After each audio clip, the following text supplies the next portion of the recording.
இலக்கியத்தில் இன்ட்ரெஸ்ட் எடுத்தது ஒரு 25-26 வயசில் தான் சொன்னீங்க. எந்த மாதிரி இலக்கியம், அதாவது இன்டர்நேஷ்னல், இது டால்ஸ்டாய், செக்கோவ் அந்த மாதிரி உண்டா, இல்லை தமிழ் இலக்கியமா, இல்லை எந்த இலக்கியம் உங்களுக்கு உங்களை தாக்கம் கொடுத்து? ஃபஸ்ட்டு எனக்கு வந்து என்னோடய கதைகளை கேட்டுட்டு என் லைஃப்பை பேசிட்டு எங்கள் டைரக்டர் இமயம் அவருடைய இலக்கியம். முதல்ல நான் படித்தது மலையாள பாலச்சந்திரன் சொல்லிக்காட்டோட சிதம்பர நினைவுகள்னு சொல்லிட்டு அனுபவ குறிப்புகள் படித்தேன் ஃபஸ்ட்டு. அது என்னை ரொம்ப பயங்கர டிஸ்டர்ப் பண்ணிடுச்சு. எனக்கு யாருன்னே தெரியாதவர், நான் மலையாளத்தை பற்றி எனக்கு எந்த சென்ஸுமே கிடையாது, கவிதைகள் பற்றி சென்ஸ் கிடையாது. அவன் சாதாரணமாக ஓடி வந்த பையன் என் கையில் ஒரு புக் எடுத்து கொடுத்தாங்க, இந்த புக்கை படி அப்படின்னு சொல்லி. அது ஒரு மொழிபெயர்ப்பு தான், நான் அதிகமாக மொழிபெயர்ப்பு தான் படிச்சிருக்கேன்.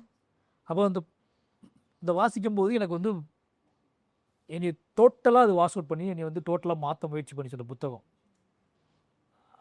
அதுக்கப்புறம் நான் தேடி தேடி படித்தது எல்லாமே இந்த மாதிரியான அனுபவ கதைகள்லாம் முதல்ல படிக்க ஆரம்பித்ததுக்கப்புறம் நிறைய, அதுக்கப்புறம் தான் ராவான கதைகளுக்குலாம் நான் நுழைய ஆரம்பித்தேன். வாழ்வு சார்ந்து ரொம்ப என்ன சொல்கிறது, தமிழ் லிட்ரேச்சர்லாம் நான் வந்து கிட்டத்தட்ட என் வாழ்வை ஒப்பிட்டு எழுதக்கூடிய அல்லது இப்படி ரத்தமும் சதயமாக எழுதக்கூடிய எல்லா கதைகளையும் போய் அவங்க பெர்ஸ்பெக்டிவை தெரிஞ்சுக்கிறதுக்கு, அவங்க எவ்வளோ ஒளிவு முறை உள்ள, முதல்ல நான் தெரிஞ்சுக்க ஆசைப்பட்டதுக்கும் இனிமேல் என்ன படிக்கும் போதெல்லாம் என்ன தெரிஞ்சுட்டாங்கன்னா எவ்வளோ ஒளிவு முறை இல்லாமல் இவங்க சொல்ல, எனக்கு என்னென்னா என்கிட்ட நிறைய இருக்குது, எவ்வளோ சொல்லணும் எவ்வளோ சொல்லக்கூடாது அப்படிங்கிற பயம் மட்டும் தான் எனக்கு இருந்துச்சு. நான் உடனே படிக்க ஆரம்பிச்சது இவங்க எவ்வளோ ஒளிவு முறை இல்லாமல் சொல்கிறாங்க, எதெல்லாம் விசுவலைஸ் பண்ண ட்ரை பண்ணுறாங்க, அப்போ எதை சொல்லலாம் எதை சொல்லக்கூடாது, எவ்வளோ சுதந்திரம் இவங்க எடுத்துக்கிறாங்க அப்படிங்கிற தெரிஞ்சுக்கிறதுக்காக நான் ஓடி ஓடி போய் வாசிக்க ஆரம்பித்தேன். இதுக்கப்புறம் நான் ரஷ்யன் லிட்ரேச்சர் வாசிக்க ஆரம்பித்தேன். அதுக்குள்ளே என்ன அப்படின்னா நிலம் சார்ந்து அரசியல் சார்ந்து மட்டும் இல்லாமல் பொயட்டிக் அதிகமாக வாசிக்க ஆரம்பிச்சு. இப்போ எங்கள் வாழ்க்கைக்குள்ளே வலியும் வேதனையும் ரத்தமும் சகதியுமாக அழுகையும் கோரமாக இருக்கும்போது இன்னொரு பக்கம் வேறு ஒரு அழகியல் தேவைப்பட்டுச்சு. அதுக்காக மொழிபெயர்ப்புகள் வாசிக்க ஆரம்பித்தேன். மொழிபெயர்ப்புகள் என்ன ஆச்சுன்னா எனக்கு வந்து கண்ணீரை விட அழுகையை விட அந்த கதறலை விட ஒரு அழகியல் தென்பட ஆரம்பிச்சிச்சு.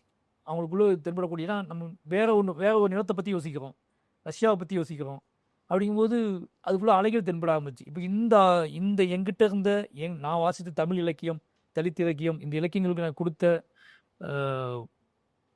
வாழ்வின் மீதான அந்த ரத்தம் சகதியுமான அந்த இயல்பு இருக்குல்ல, அந்த சுதந்திரம் இருக்குல்ல, அதையும் அந்த மொழிபெயர்ப்பில் வாசித்து நான் கற்றுக்கிட்ட அழகிலையும் மிக்ஸ் பண்ணி தான் என்னோடய சினிமாவை நான் கட்டமைக்க ஆரம்பித்தேன், என்னோடய விஷுவல்ஸ் கட்டமைக்க ஆரம்பித்தேன்.